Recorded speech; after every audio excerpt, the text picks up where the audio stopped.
लेकिन धर्म की स्थापना करने के बाद जब जाने लगे भगवान कृष्ण, तो धर्म ने कहा कि हे भगवान, आप सभी अधर्मियों को सर्वनाश कर दिए और पुनः मुझे स्थापना कर दिए, लेकिन प्रभु आपके चले जाने के बाद फिर अधर्मियों की मृत्यु हो जाएगी, हम किसके शरण में जाएंगे प्रभु? कहाँ है वहाँ प्रभु, मुझे बचा लीजिए, मुझे बचा लीजिए।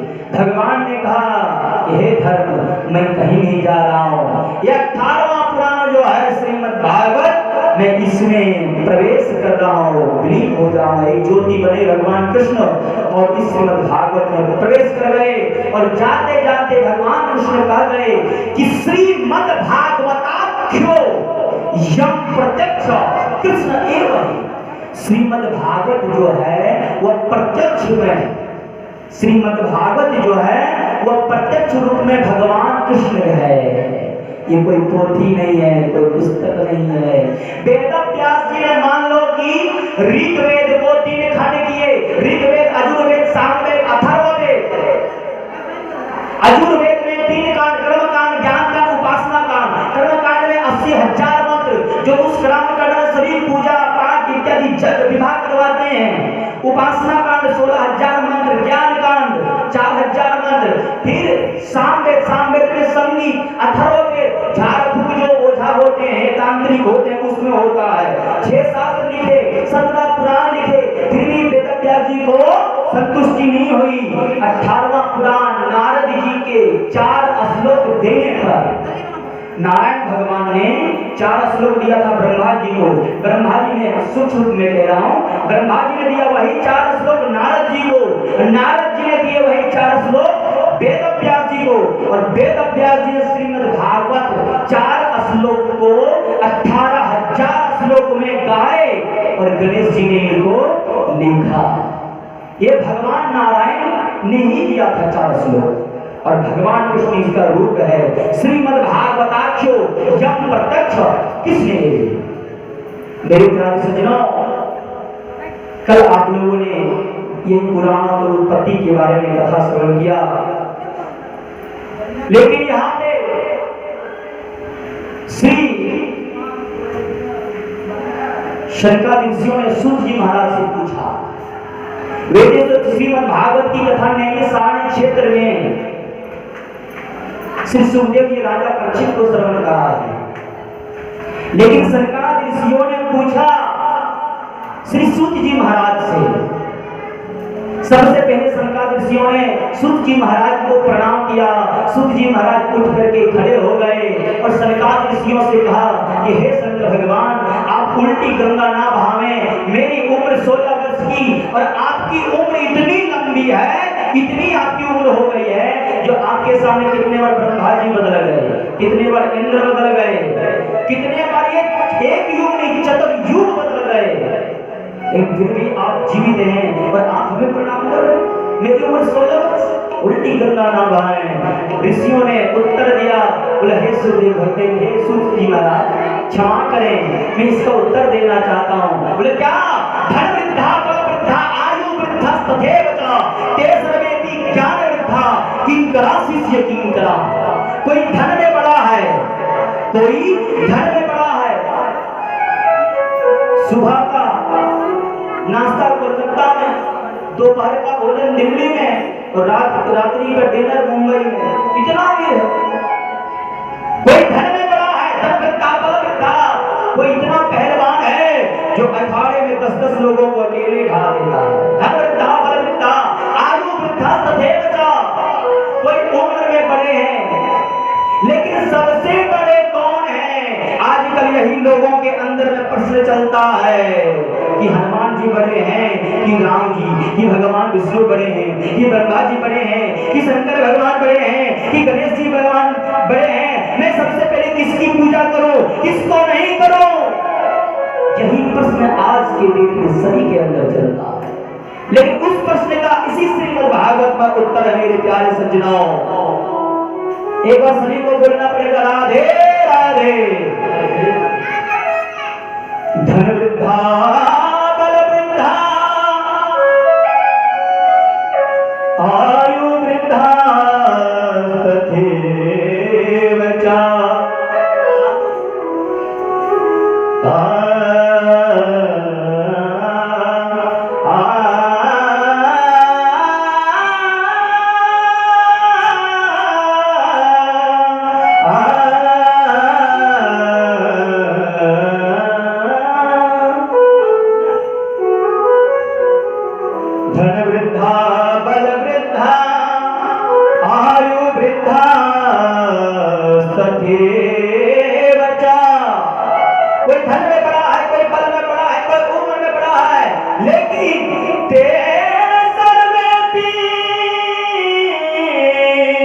सबसे बड़ा कौन है? तो अंतिम में कहते हैं ते सर्वेपि ज्ञान वृद्धा किंकरा शिष्य किंकरा।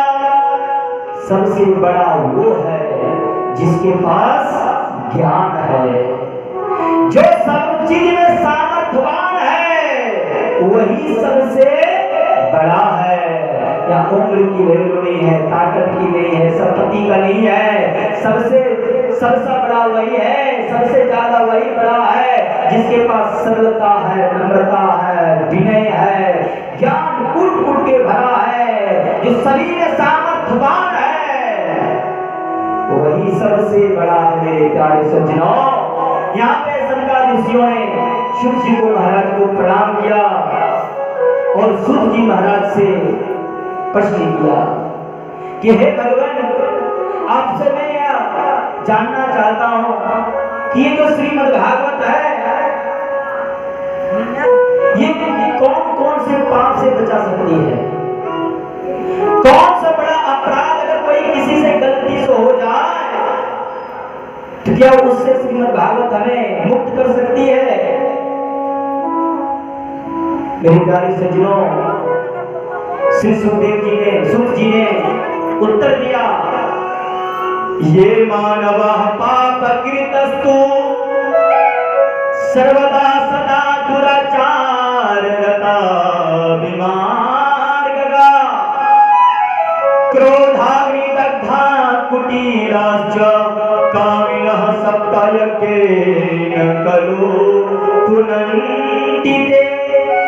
ये श्रीमद् भागवत की जो कथा है मेरे प्यारे सज्जनों, ये मानव पाप कृतस्तु, जो जीवन भर पाप करते करते करते कभी भी भगवान का नाम नहीं लिया, मृत्यु को प्राप्त कर लिया, मृत्यु प्राप्त करने के बाद प्रेत जोनी में चला गया, अगर वह भी उसके नाम से, अगर उसके पुत्र अगर यहाँ पे अगर उनके पुत्र ना हो तो उनके कुल पुरोहित अगर श्रीमद् भागवत की कथा उनके नाम से श्रवण कर दे तो उसको मुक्ति मिल जाती है।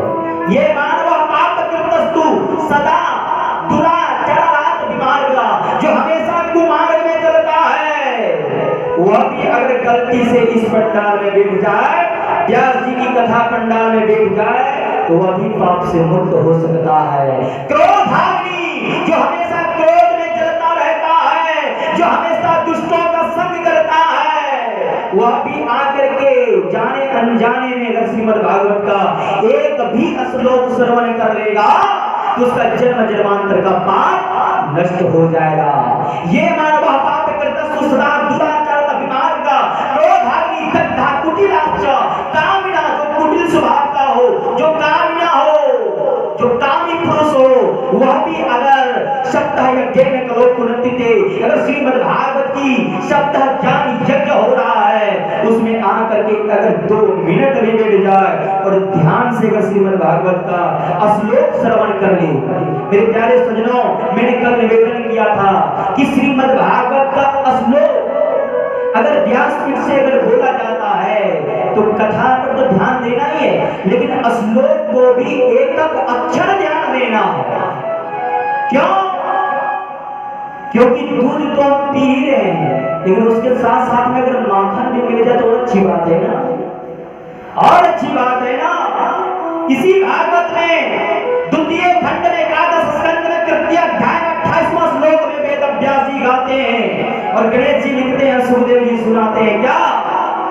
नित्यं भागवतं यस्तु, नित्यं भागवतं यस्तु पुराणं पठते नरः, नित्यं भागवतं यस्तु पुराणं पठते नरः प्रत्येकाक्षरस्य भक्तस्य कपिलो दानजं फलम्। नित्यं भागवतं यस्तु, जो नित्य दिन भागवत का एक भी श्लोक सुन ले तो उसका क्या फल है? प्रत्येकाक्षरस्य भक्तस्य कपिलो दानजं फलम्। एक श्लोक में, किसी श्लोक में 32 अक्षर, किसी में 34, किसी में 36, किसी में 37 है। लेकिन मान लो कि एक श्लोक में 32 अक्षर है, तो 32 कपिला गाय अगर आप दान करेंगे तो कितना फल मिलेगा? उतना फल आपको एक श्लोक में मिल जाएगा। वृंदावन बिहारी लाल की। लेकिन अच्छे से श्रवण करेंगे तो, इसलिए आप लोगों से हाथ जोड़ के निवेदन है कि यहाँ से श्लोक भी जो बोला जाता है, कथा पे तो ध्यान देनी है, लेकिन श्लोक पे भी ध्यान देना है। मैं बिल्कुल एकदम धीरे धीरे बोलूंगा। वृंदावन बिहारी लाल की। मेरे प्यारे सज्जनों, कहते हैं कि बिनु सत्संग विवेक ना हो। इस चौपाई को हम बार बार गाते हैं, लेकिन समझते हैं कम। गाते हैं ज्यादा, लेकिन समझते हैं कम। उसके ऊपर चिंतन नहीं करते हैं, हम चिंता करते हैं। हम चिंता करते हैं, चिंतन नहीं करते हैं। जिस दिन चिंता को छोड़ दोगे, चिंता की जगह पे चिंतन लाओगे, उसी दिन परमपिता परमेश्वर से मुलाकात हो जाएगी, दर्शन हो जाएगा। मेरे प्यारे सज्जनों, हम लोगों के ऊपर परमपिता परमेश्वर की कितनी बड़ी कृपा है, जो हम लोग श्रीमद् भागवत की कथा श्रवण कर रहे हैं। मेरे प्यारे सज्जनों, कहते हैं कि इस पृथ्वी में 7 द्वीप है। इस पृथ्वी में 7 द्वीप है, लेकिन उस 7 द्वीपों में से सबसे महान अगर कोई द्वीप है तो वह जम्बू द्वीप है। लेकिन जम्बू द्वीप में भी 9 वर्ष है, और उस 9 वर्ष में सबसे अगर कोई महान वर्ष है तो वह भारत वर्ष है। जहां डाल डाल पर सोने की चिड़िया करती है रेणु बसेरा, वो भारत देश है मेरा। मेरे प्यारे सज्जनों, इस 7 द्वीप में सबसे महान द्वीप है जम्बू द्वीप। जम्बू द्वीप में 9 वर्ष है, 9 वर्ष में सबसे महान वर्ष है कोई भारतवर्ष। अब भारतवर्ष में झारखंड राज्य में गिरिडीह जिला में और बाबा झारखंड नाथ के सानिध्य में हम बैठ करके श्रीमद् भागवत की कथा श्रवण कर रहे हैं। इससे ज्यादा और क्या भाग्यशाली हो सकता है? बोल झारखंड नाथ की। मेरे प्यारे सज्जनों, एक बार की बात है, विवेकानंद स्वामी विदेश गए थे,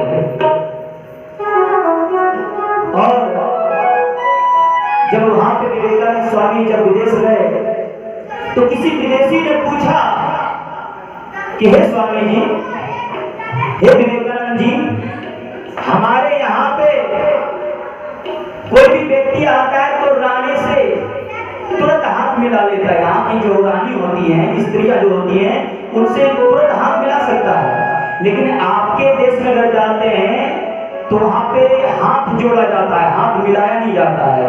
रानी से उतना जल्दी हमारा मिलन नहीं हो पाता है, हम रूबरू नहीं हो पाते हैं। ऐसा क्यों? विवेकानंद स्वामी ने एक ही बात कहा कि तुम्हारे यहाँ पे रानी है, रानी से हाथ मिलाया जा सकता है, लेकिन हमारे भारत में महारानी है, महारानी के साथ हाथ नहीं मिलाया सकता है, हाथ जोड़ा जा सकता है। हमारे भारत में प्रेम की गंगा प्रवाहित होती है।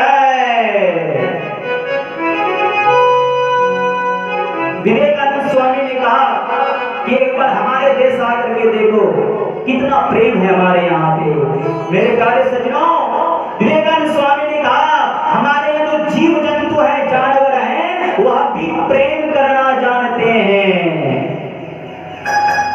एक बार विदेशी जब भारत देश में आया तो देखा कि एक वृक्ष है, उसमें आग लगी है, लेकिन उसमें जो चिड़िया बैठी है वो जलने के लिए तैयार है। उस विदेशी ने कहा देखो, विवेकानंद स्वामी अपने देश का कितना बड़ाई कर रहे थे, लेकिन यहाँ के सभी लोग मूर्ख हैं। क्यों? क्योंकि इस वृक्ष में आग लगी है और ये जलने के लिए तैयार है। इसके पास पंख भी है, ये उड़ सकता है, लेकिन उड़ नहीं रहा है। चलो पूछ लेते हैं इसी से, क्या बात है, क्यों नहीं उड़ रहे हो? मेरे प्यारे सज्जनों, उस विदेशी ने पूछा उस पंछी से, आग लगी है इस वृक्ष में, जले डाल और पात, आग लगी है इस वृक्ष में, जले डाल और पात, ए पंछी तुम क्यों न उड़े जब पंख तुम्हारे पास। हे पंछी, इसमें आग लगी है, अब तुम जलने वाला है, तुम्हारे पास पंख भी है, तुम चाहे तो उड़ भी सकता है, लेकिन क्यों नहीं उड़ रहा है? उस पंछी ने उत्तर दिया, मीठे फल हम खाई के गंदों की नौपा, धर्म हमारा ये कहता है जलो वृक्ष के साथ। हमारे यहाँ पे गद्दारी नाम की कोई चीज नहीं है। क्यों? क्योंकि ये वृक्ष जब स्वस्थ था तो इसके मीठे मीठे फल हमने खाया, लेकिन आज इसके ऊपर अगर विपत्ति आ गई तो क्या मैं छोड़ के चला जाऊं? नहीं, अच्छे यारी को उसे कहते हैं, अच्छी दोस्ती को उसे कहते हैं जो सुख दुख दोनों समय हमारे साथ में रहे। हमारे व्यास जी मुर्खाग्नि के रहने वाले श्री टुकलाल पंडित जी ने श्रीमद् भागवत के चरणों में 11 रुपया चढ़ाए। भगवान कल्याण के मनोकामना पूर्ण हो, सरस्वती मैया की विशेष कृपा हो, शारदे मैया की। मेरे प्यारे सज्जनों, जब इस प्रकार से उत्तर सुना वह विदेशी बन रहेगा। मेरे प्यारे सज्जनों, हमारे ऊपर परम पिता परमेश्वर की बहुत बड़ी कृपा है जो भारत देश में हमने जन्म लिया। बाबा झारखंडी नाथ की सानिध्य में बैठकर के श्रीमद् भागवत की कथा सुन रहे हैं। ये श्रीमद् भागवत की कथा कोई छोटी मोटी चीज नहीं है, ये साक्षात भगवान कृष्ण है। भगवान कृष्ण के सामने हम श्रीमद् भागवत की कथा श्रवण कर रहे हैं। मेरे प्यारे सज्जनों, पंचोग्र पापा छल छल मकारिणः क्रूरा प्रायसो बहुजल्पिका सूरा च गृहकृत्येषु कृपणा कला प्रिया। 5 पाप जो सबसे बड़ा पाप है, सबसे बड़ा पाप, गौ हत्या, स्त्री हत्या, बालक हत्या, संत हत्या। मेरे प्यारे सज्जनों, ये 5 जो महापाप होते हैं, बड़ा पाप, वो पाप भी अगर कोई किसी से गलती से हो गया हो, वह भी अगर श्रीमद् भागवत की कथा श्रवण कर ले तो वह भी मुक्त हो सकता है। लेकिन गलती से किए होंगे तो, क्योंकि उसका नाम है सबसे बड़ा पाप, महान पाप है वो 5 पाप। गलती से अगर किए हैं तो मुक्त हो सकते हैं, लेकिन जान करके अगर किए होंगे तो कभी मुक्त नहीं हो सकते। अगर कोई व्यक्ति अभी निवेदन किया था कि जीवन भर पाप करते करते अगर उसको मृत्यु को प्राप्त कर ले, प्रेत जोनी में भटक जाए, वो प्रेत जोनी में चला जाए, तो क्या श्रीमद् भागवत की कथा मुक्ति दिला सकती है? सूत जी महाराज ने कहा हाँ, दिला सकती है। शनिकार ऋषि ने कहा इसका कोई प्रमाण है? हाँ, एक कथा है श्रीमद् भागवत में जो उसका प्रमाण है। आइए मेरे प्यारे सुनो, उस कथा को हम श्रवण करते हैं, लेकिन श्रवण करने से पहले आइए भजन का आनंद ले लेते हैं। श्री राम जय राम जय जय राम, श्री राम जय राम जय जय राम, श्री राम जय राम जय जय राम, श्री राम जय राम जय जय राम, श्री राम जय राम जय जय